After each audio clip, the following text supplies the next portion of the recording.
Nagsimula sa hindi kita kilala hanggang sa nauwi sa mahal kita. Parang kailan lang pa-scroll-scroll ka pa sa social media, lalo na pag boring ka.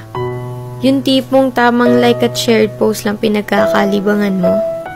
Wala ka naman sanang plano pumasok sa relasyon, pero biglang isang iglap may dumating sa buhay mo para mahalin ka. At sa hindi inaasahan, nahuhulog ka na rin sa kanya.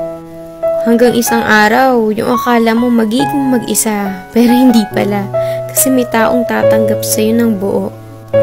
Ang sarap nga naman magmahal pag mas mahal ka. Ang sarap makontento pag mas kontento sa'yo. Hahanap ka pa ba ng iba kung sobra-sobra na siya? Kaya nga sana wala na lang niloloko para wala na lang nasasaktan.